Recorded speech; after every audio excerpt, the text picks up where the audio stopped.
Hello friends, मैं आशीष स्वागत करता हूं आपके अपने यूट्यूब चैनल पर। फ्रेंड, जैसा कि आप सभी पता है कि इसमें जो अंकित सर का मॉक टेस्ट आता है, फ्री मॉक टेस्ट, उसका हम लोग सोल्यूशन करते हैं। ठीक है, आज सुबह ही हमने यूपी पुलिस कांस्टेबल का जो आपका री एग्जाम होने वाला है, उसमें मैथ के जो 20 सवाल आते हैं उसे हमने अच्छे कंसेप्ट के साथ सीखे।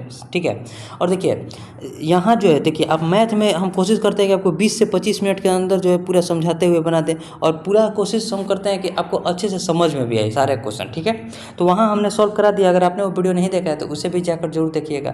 इसी के जैसा सेम क्वेश्चन, मतलब यहाँ 20 मैथ के सवाल पूछे जाते हैं, सेम इसी के जैसा जो आपका एसएससी जीडी है, उसमें भी आपका जो है एसएससी जीडी में भी 20 सवाल पूछे जाते हैं। वहाँ भी आपको जो है कम से कम टाइम के अंदर, मतलब 20 से 25 मिनट के अंदर आपको एग्जाम में सॉल्व करना पड़ेगा, तभी जाकर आप मतलब सभी सब्जेक्ट पर टाइम दे पाइएगा। ठीक है, सभी सेक्शन को आप बढ़िया से सॉल्व कर पाइएगा। आप मैथ, रीजनिंग और हिंदी में आपको 100% स्कोर करना पड़ेगा, तब जाकर आपका कहीं मेरिट लिस्ट में नाम आएगा। ठीक है, क्योंकि इस बार का कट ऑफ आप देख चुके होंगे। तो यहाँ अब हम लोग जो सॉल्व करेंगे, देखिए आपने अगर यूपी पुलिस वाला नहीं देखा है तो उसे जाकर जरूर देख लीजिएगा। यहाँ हम लोग सॉल्व करेंगे एसएससी जीडी का जो आपका 2024-25 यानी कि 27 अगस्त को फॉर्म आएगा। इसमें किस प्रकार से क्वेश्चन पूछा जा रहा है और कैसे उसे सॉल्व करके जो है कम से कम टाइम के अंदर हम इसे सॉल्व कर सकते हैं, वो सारे मेथड को हम लोग सीखेंगे। ठीक है, पहले देखिए आप मॉक टेस्ट खुद से देखिए, अगर आप दीजिए वहाँ अगर आपको टाइम मैनेज नहीं हो पा रहा है तो आप देखिए, आप क्या कीजिए कि यहाँ से आकर सोल्यूशन देख लीजिए। हम कम से कम टाइम के अंदर आपको सॉल्व कराने का प्रयास करते हैं। देखिए एक बात और बताते हैं, अगर आप यूपी पुलिस का हो सकता है आप फॉर्म ना भरे होंगे, लेकिन अगर यूपी पुलिस का फॉर्म नहीं भरे तो आपको यूपी पुलिस का ही एक मॉक टेस्ट देना चाहिए। तो क्योंकि जितना क्वेश्चन इसमें पूछा है, जिस लेवल का क्वेश्चन इसमें पूछा जाता है, सेम लेवल का क्वेश्चन आपको यूपी पुलिस में भी पूछा जाता है, तो दोनों का मॉक टेस्ट आपके लिए जरूरी होगा। तो यहाँ तो हम लोग देखेंगे किस प्रकार से इसमें प्रश्न पूछा गया है। हमने खुद देखिए, हमने अपने चैनल का स्टार्ट भी एसएससी जीडी से ही किया था और 3 बार हम निकाल चुके हैं। बहुत से लोग पूछते हैं कि आपका मतलब कहाँ रह जाता है, तो हम फिजिकल में मतलब 2 बार फिजिकल में, इस बार तीसरा है, मेरा 3rd अटेम्प्ट था। ठीक है, तो इस बार तीसरे में मेरा अच्छा मार्क्स है, और देखिए आगे क्या होता है। ठीक है, तो वो तो आगे हम लोग देखेंगे। तो चलिए इसमें देखिए किस प्रकार से प्रश्न पूछा गया और कैसे इसे सॉल्व करेंगे और अच्छे कॉन्सेप्ट के साथ सीखेंगे। तो चलिए हम लोग एसएससी जीडी 2024-25 आज ही के दिन यानी कि 11 अगस्त को आया है। देखिए आज कितना है, 60 मिनट का आपको एग्जाम में टाइम मिलता है। यहाँ 100 क्वेश्चन और होगा, कितना क्वेश्चन रहता है 80, क्योंकि हिंदी या इंग्लिश में से कोई एक सब्जेक्ट आपको चुनना होता है। ठीक है, तो 60 मिनट के अंदर आपको 80 क्वेश्चन चुनने के लिए काफ़ी इसका जो टाइम है आपको मैनेज करके चलना पड़ेगा, क्योंकि आपको 20 क्वेश्चन मैथ के, 20 क्वेश्चन रीजनिंग के बनाने हैं। अगर आप यहाँ आप एक्स्ट्रा टाइम लेते हैं मैथ में हो सकता है बहुत से लोग 30 से 35 मिनट ले लेंगे, तो आप बाकी के सब्जेक्ट को नहीं कर पाइएगा, जिससे आपका स्कोर खराब होगा। स्कोर खराब होने से आपका मेरिट से बाहर हो सकते हैं। ठीक है, क्योंकि कट ऑफ इसका थोड़ा हाई जाता है। ठीक है, तो आपको मैथ में कम से कम 15 मिनट तक आपको मैथ बना देना है, 15 से 20 मिनट तक, क्योंकि अगर आप मैथ के सारे कॉन्सेप्ट जानते हैं तो आप रीजनिंग से कम टाइम लेकर मैथ बना सकते हैं। ये एकदम दावे के साथ हम कहते हैं कि अगर आप मैथ के सारे कॉन्सेप्ट जानते हैं तो रीजनिंग से कम टाइम लेकर मैथ बना सकते हो सकता है बहुत से लोग जो होंगे 10 मिनट के अंदर ही इस मैथ को सॉल्व कर देंगे। तो हम यहाँ कोशिश करते हैं कि आपको 20 से 25 मिनट के अंदर सॉल्व कराते हुए, मतलब अच्छे से समझाते हुए सॉल्व कराएं। ठीक है, तो चलिए आपको देखते हैं क्वेश्चन कैसे इसमें क्वेश्चन पूछा गया है। अगर आपको वीडियो अच्छा लगेगा तो शेयर वीडियो कीजिए ताकि और लोगों के पास भी पहुंच सके। तो स्टार्ट टेस्ट। अब देखिए हमारा पहला क्वेश्चन क्या कर रहा है। अब यहाँ से क्वेश्चन को हम लोग समझते हैं। क्वेश्चन कह रहा है कि ABCD का औसत भार 33 kg है, CA से 12 kg हल्का है, जबकि BC से 6 kg भारी है। D का भार C से 10 kg कम है। A और D का औसत भार कितना है। देखिए बहुत बढ़िया क्वेश्चन है।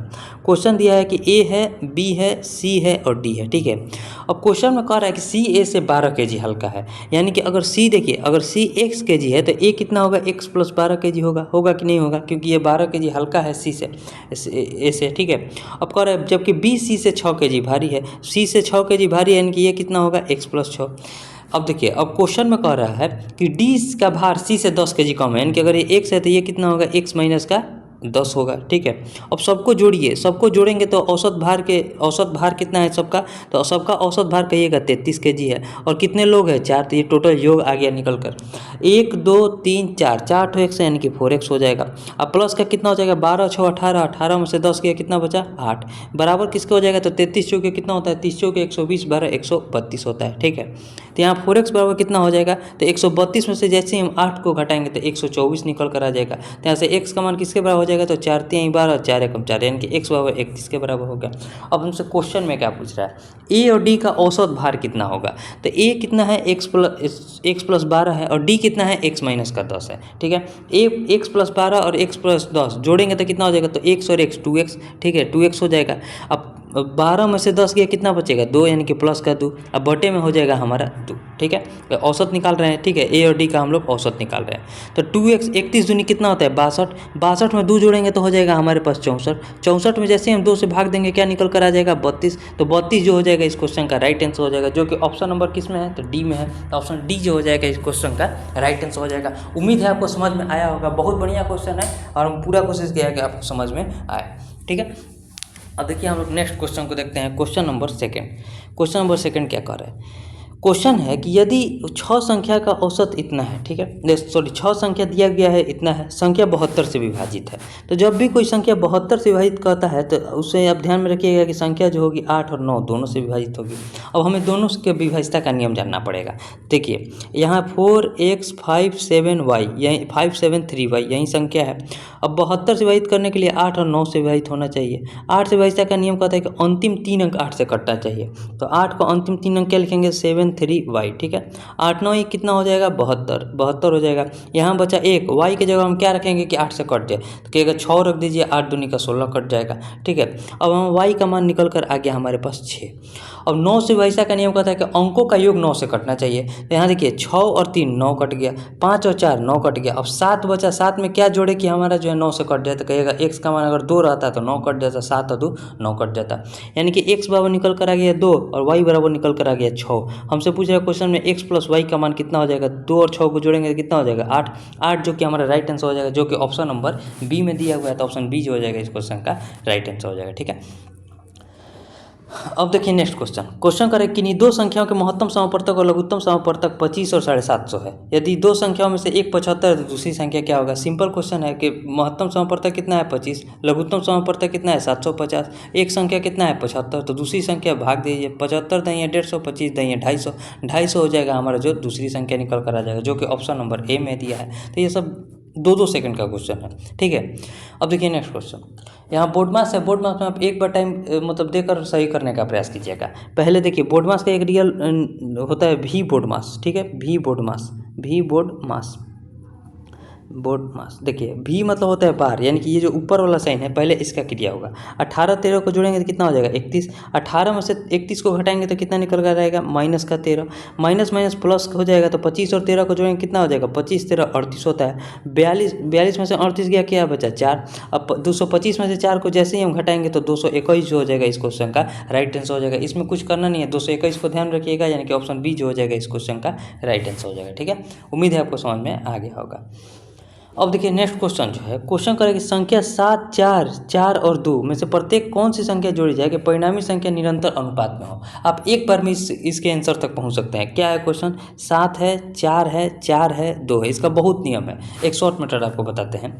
देखिए पहले 7 में 2 से गुना करेंगे कितना हो जाएगा, 7 में जैसे ही हम 2 से गुना करेंगे तो हमारा निकल कर आ जाएगा 14, ठीक है। और 4 में 4 से गुना करेंगे क्या निकल कर आएगा, दोनों को गुना करना और इन दोनों गुना करना हो जाएगा 16। अब बड़े वाले में से छोटे को घटाइए तो 16 में से 14 घटा क्या बचा 2।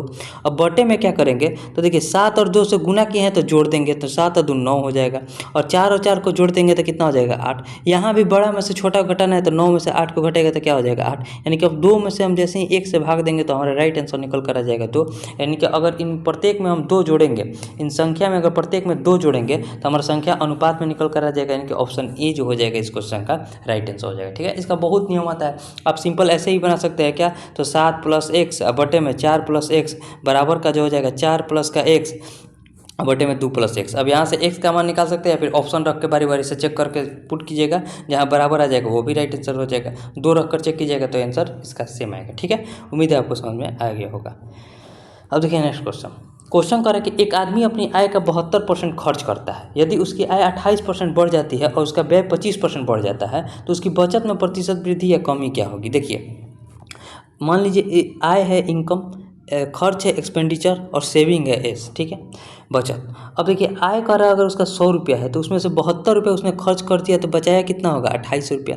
अब कर उसके आय में वृद्धि हो गई कितना 28 रुपये की वृद्धि हो गई, इनके 28% की वृद्धि हो गई, तो उसका व्यय 25% बढ़ जाता है, 25% बढ़ जाता है। 25% को क्या लिखेंगे 1/4, यानी कि व्यय कितना बढ़ गया 72 का 1/4 कितना होता है 18। तो सेविंग कितना बढ़ेगा तो 28 रुपये उसका आय बढ़ा है, 18 रुपये ही खर्च बढ़ा है तो 10 रुपये उसका सेविंग भी बढ़ जाएगा।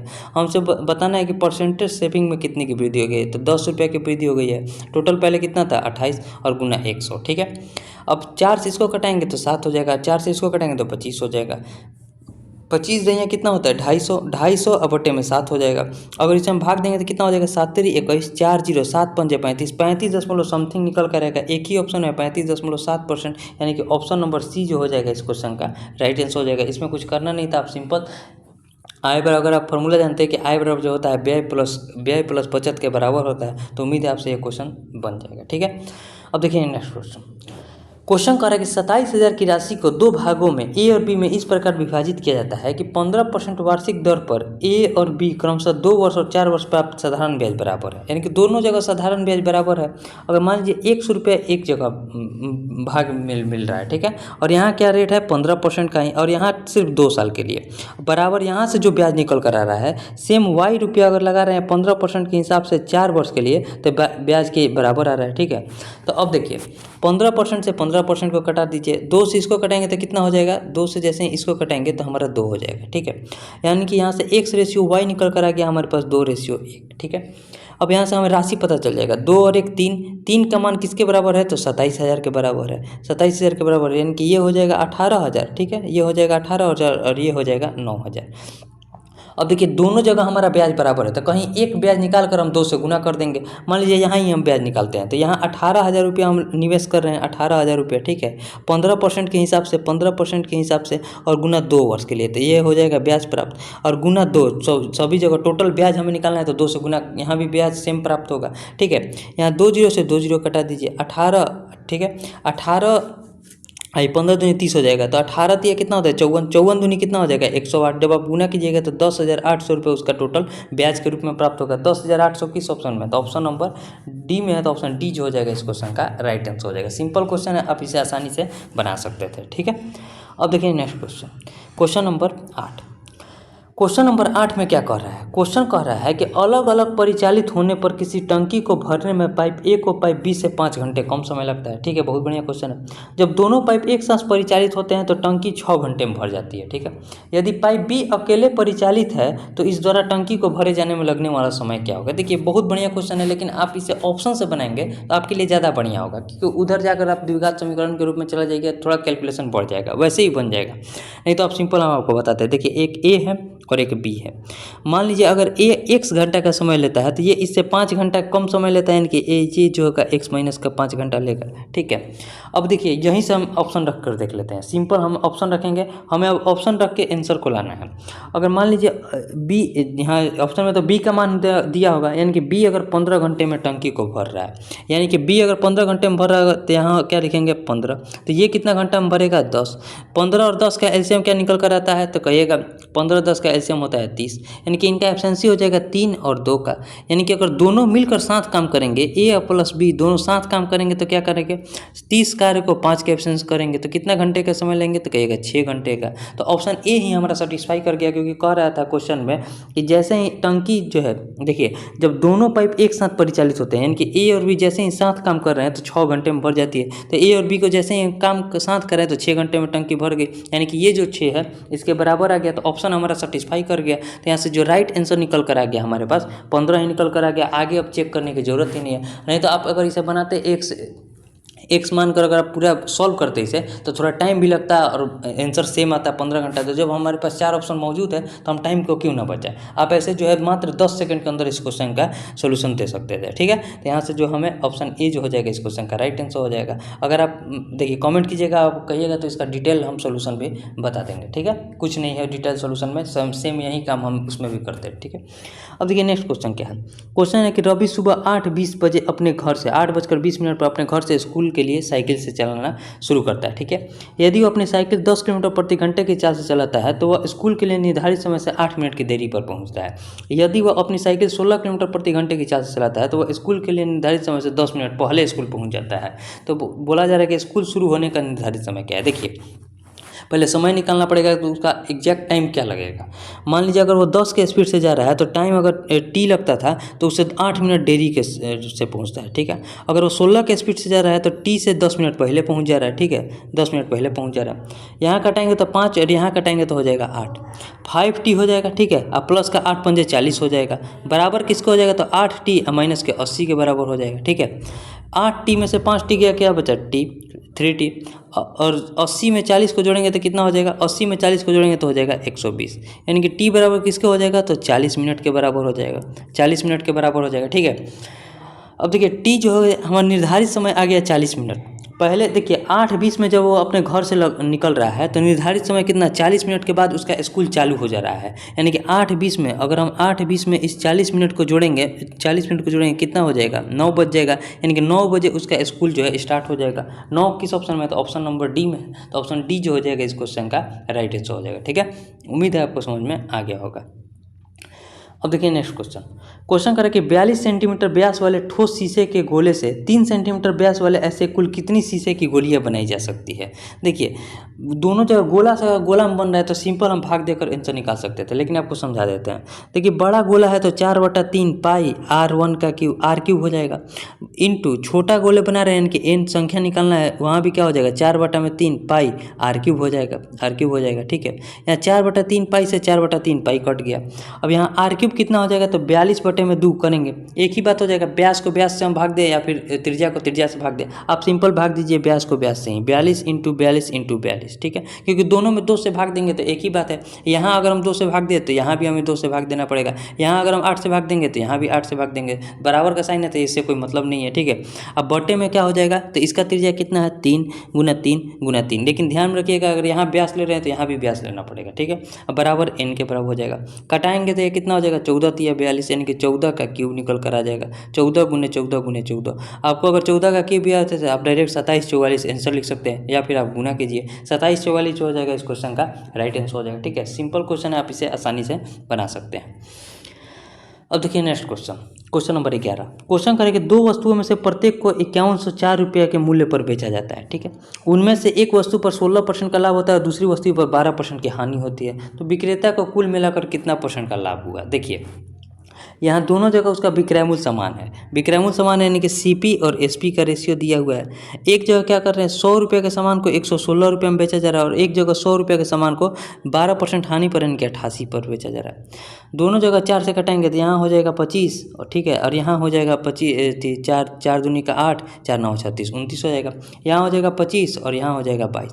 विक्रय मूल्य समान है तो यहाँ विक्रय मूल्य समान करने के लिए इसमें गुना करना पड़ेगा 29 से और इसमें गुना करना पड़ेगा हमें 22 से, ठीक है। अब यहाँ से देखिए निकालिए, 22 पंजे कितना होता है 110, 22 दूनी 44 से 11 कितना होता है 550 रेशियो 22 29 में गुना करना है, 29 दूनी का 58, 29 दूनी 58 और 5 कितना होता है 58 और 5 63 होता है।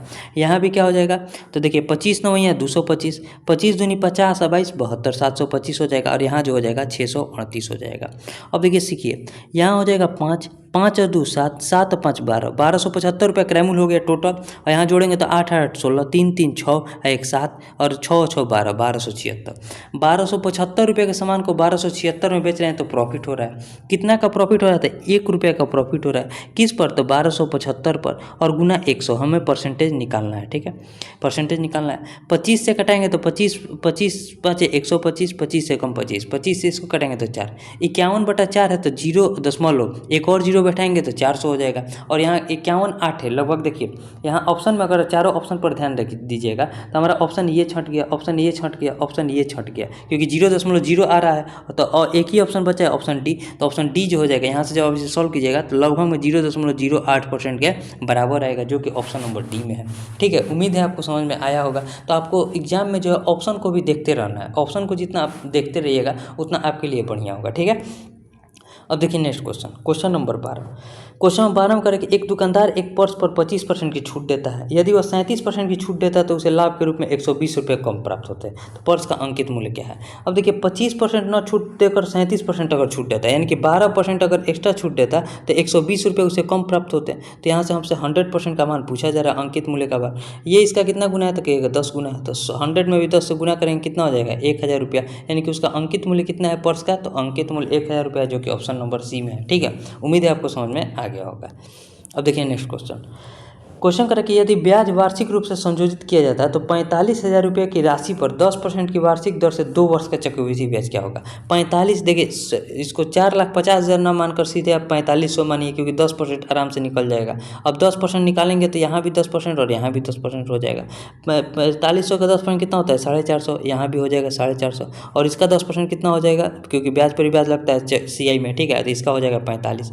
450 दूनी 900, 900 में 45 को जोड़ेंगे कितना हो जाएगा 945, यानी कि 945 जो हो जाएगा इस क्वेश्चन का राइट आंसर हो जाएगा।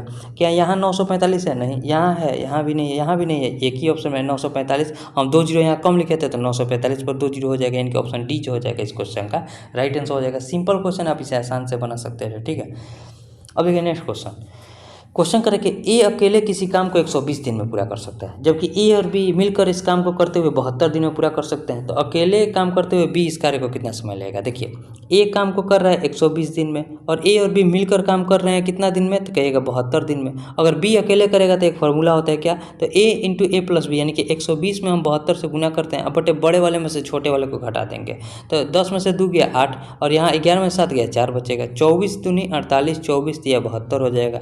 2 से कटाएंगे तो 60, 60 दिया कितना होता है 180 दिन, यानी कि बी अकेले अगर काम करेगा तो 180 दिन का समय लेगा, जो कि ऑप्शन नंबर किस में है, तो ऑप्शन नंबर बी में है। तो ऑप्शन बी जो हो जाएगा इस क्वेश्चन का राइट आंसर हो जाएगा। ठीक है, उम्मीद है आपको समझ में आ गया होगा।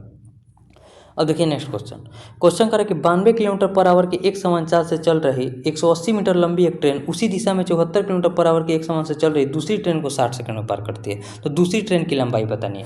जब कोई ट्रेन किसी दूसरी ट्रेन को पार करेगी तो अपनी लंबाई को तो ही चलेगी, यानी कि 180 मीटर को चलेगी, साथ में उस ट्रेन की लंबाई को ही उसे पार करना पड़ेगा। और दोनों का जब डायरेक्शन सेम है, देखिए एक ही समान चाल से एक समान चाल चल रही थी उसी दिशा है, यानी डायरेक्शन जब सेम है तो चाल आपस में माइनस होगा, यानी कि यहाँ एक का चाल है 92 तो दूसरे का चाल कितना हो जाएगा 74 माइनस हो जाएगा। अब किलोमीटर पर आवर को मीटर पर सेकंड में चेंज कर दिए। ठीक है, और गुना हम क्या करेंगे टाइम से गुना करेंगे, इसमें हम लोग टाइम से, यानी कि कितना 60 सेकंड में पार करती है तो टाइम से हमारा गुना हो जाएगा। अब यहाँ हो जाएगा 180 या प्लस का x बराबर किसके हो जाएगा, तो 92 में से 74 को घटाएंगे तो कितना होता है 18, और गुना 5/18 हो जाएगा, और गुना में 60 हो जाएगा। ठीक है, 18 से 18 कट गया, 60 पंजे 300, तो 180, 300 में से जैसे हम 180 को घटाएंगे तो दूसरे ट्रेन की लंबाई कितना निकल कर आ जाएगा 120 निकल कर आ जाएगा, जो कि किस ऑप्शन में दिया है 120, तो कहिएगा ऑप्शन नंबर ए में दिया है, तो ऑप्शन ए जो हो जाएगा इस क्वेश्चन का राइट आंसर हो जाएगा। ठीक है, उम्मीद है आपको समझ में आ गया होगा। अब देखिए नेक्स्ट क्वेश्चन करें, सुधीर ने अपनी वस्तुओं को उत्पादन लागत से केवल 8% अधिक पर बेचने का दावा किया। ठीक है, लेकिन एक ऐसे बाट का उपयोग किया जिस पर 750 ग्राम लिखा हुआ था, हालांकि वास्तव में इसका वजन 720 ग्राम था। सुधीर द्वारा अर्जित किया गया वास्तविक लाभ कितना है। देखिए क्या कर रहा है, कह रहा है कि 750 ग्राम का अगर कीमत, मान लीजिए 750 ग्राम का कीमत कितना है, तो कहिएगा 750 रुपया, 750 रुपया है। वो कह रहा है 750 रुपये के सामान को हम कितना में दे देंगे, तो 8% के लाभ पर दे देंगे। जैसे हम प्लस का 8% लाभ निकालेंगे तो इसका 8% होता है 60, यानी कि 750 का 8% कितना 810 रुपये में उसे दे देगा।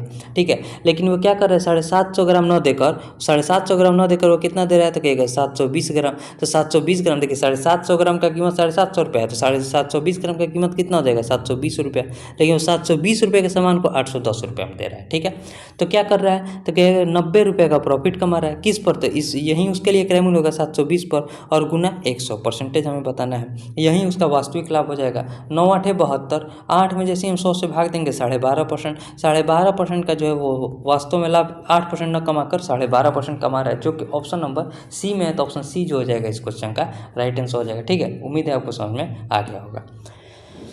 अब देखिए नेक्स्ट क्वेश्चन कर रहा है कि एक थैले में 1 रुपये, 2 रुपये, 5 रुपये के सिक्कों के रूप में 840 रुपया। ठीक है, 1 2 5 के सिक्कों का अनुपात 8:1:5 है। 1 रुपया, 2 रुपये, 5 रुपया, अनुपात कितना दिया है 8:1:5। 8 रुपया, देखिए 1 रुपया के 8 सिक्के हैं तो रुपया कितना है 8 रुपया। 2 रुपया के 1 सिक्का है तो रुपया कितना है 2 रुपया। 5 रुपये का 5 सिक्का है तो रुपया कितना हो जाएगा 25 रुपया।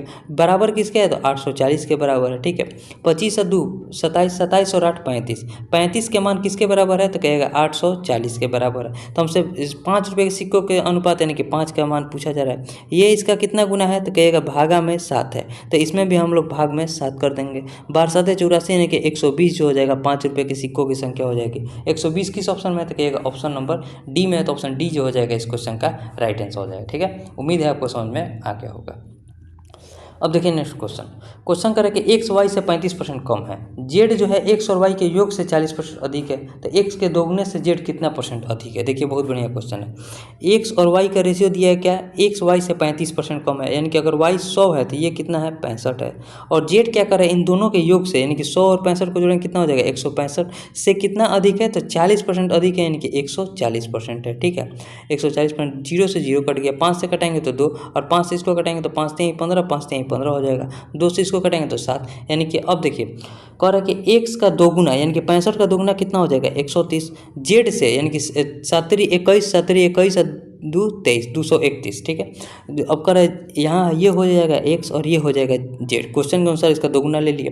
अब कह रहा है कि ये इससे कितना अधिक है, यानी कि जेड जो है अब x से कितना अधिक है, तो कहिएगा 1, 3 में से 3 गया 0 और 2 में से 1 गया 1, 101 अधिक है किससे, तो 130 से, और गुना 100। ठीक है, गुना 100, 0 से 0 कटा देंगे, यहाँ क्या बचेगा 1 0 1 0, अब भाग देंगे 13 से तो क्या निकल कर आएगा एक। देखिए ऑप्शन को अब देखते रहना है, यहाँ हमारे पास 4 ऑप्शन है, 13 91 10 0, 13 91 यानी कि 77 दशमलव कुछ आएगा, 77 दशमलव एक ही ऑप्शन में है, तो ऑप्शन नंबर बी जो हो जाएगा इस क्वेश्चन का राइट आंसर हो जाएगा। इसीलिए हम आपको बोलते हैं कि आपको ऑप्शन जो है देखते चलना है, जहाँ कैलकुलेशन आपको थोड़ा सा कठिन लगा आप ऑप्शन को देखिएगा, आपसे क्वेश्चन जो है आसानी से बन जाएगा। ठीक है, अब देखिए next question, question number 19। Question कह रहा है कि एक नाव शांत जल में एक निश्चित दूरी को तय करने में धारा की दिशा में उसे 2 गुनी दूरी तय करने में लगने वाले समय की तुलना में 40% कम समय लगता है। ठीक है, तो शांत जल में नाव की चाल 25 है तो धारा की चाल क्या होगी। देखिए बहुत बढ़िया क्वेश्चन है। मान लीजिए एक किलोमीटर वो चल रहा है कि कितना 1 किलोमीटर अगर वो शांत जल में चल रहा है नाव, और वहीं 1 का दुगुना यानी कि 2 किलोमीटर जैसे ही चल रहा है धारा के दिशा में यानी कि B+S, तभी इससे 40% कम समय लग रहा है, यानी कि ये 60% ही समय ले रहा है, इतना दोगुना दूरी तय करने में मात्र 60% का समय ले रहा है। ठीक है, अब सिंपल से सॉल्व कर दीजिए, 1 0 से 1 0 कटेंगे, यहाँ क्या हो जाएगा 10, देखिए 10 यहाँ देखिए यहाँ 10 में हम B से गुना करेंगे, ये इधर गुना हो जाएगा, यानी कि यहाँ लिखेंगे 10B और प्लस का 10S बराबर किसके हो जाएगा, तो 6 दूनी का 12 12B के। ठीक है, 12B के बराबर हो जाएगा, यानी कि 10S बराबर किसके हो जाएगा, तो 12B में से 10B घटेगा तो 2B के बराबर हो जाएगा, यानी कि यहाँ जो रेशियो निकल कर आएगा 5, देखिए S अनुपात B जो निकल कर आएगा यहाँ हो जाएगा 1 और यहाँ हो जाएगा 5। अब देखिए ये हो गया नाव की चाल और ये हो गया धारा की चाल। अब क्वेश्चन में कह रहा है कि नाव की चाल कितना है 25 किलोमीटर पर आवर, यानी कि 5 का मान किसके बराबर है, तो कहेगा 25 के बराबर है, तो हमसे धारा की चाल पूछा जा रहा है, ये इसका कितना गुना है 5, तो इसमें भी हम लोग 5 से गुना कर देंगे, कितना हो जाएगा 5 किलोमीटर पर आवर जो हो जाएगा उस धारा की चाल हो जाएगी। ठीक है, उम्मीद है आपको समझ में आ गया होगा, बहुत बढ़िया क्वेश्चन है, उम्मीद है आपको समझ में आ गया होगा। ठीक है, अब आज के आखिरी सवाल को देखते हैं, क्वेश्चन नंबर 20। क्वेश्चन नंबर 20 करके एक आयताकार भूखंड की लंबाई इसकी चौड़ाई की 3 गुनी है, यहाँ 90 नहीं होगा 3 गुनी हो जाएगा। ठीक है, यदि आयताकार भूखंड का क्षेत्रफल 2700 है तो आयताकार भूखंड की चौड़ाई कितनी है। देखिए लंबाई रेशियो चौड़ाई दिया है कितना, चौड़ाई का ये 3 गुना है, दोनों को गुना कीजिए, यानी कि 3x × x बराबर किसके है, तो 2700 के बराबर है। ठीक है, 2700 के बराबर है, तो 3 से इसको कटेंगे तो कितना हो जाएगा 900, यानी कि x स्क्वायर बराबर 900 है तो x बराबर कितना हो जाएगा 30 मीटर। तो हमसे क्या पूछ रहा है, तो उसकी चौड़ाई ही पूछ रहा है। देखिए चौड़ाई पूछ रहा है तो चौड़ाई का मान को ही हम x माने हैं, तो x बराबर कितना हो जाएगा 30 मीटर आ गया, तो यही उसका जो है चौड़ाई हो जाएगा। ठीक है, तो option number 30 metre, option number B जो हो जाएगा इस क्वेश्चन का राइट आंसर हो जाएगा।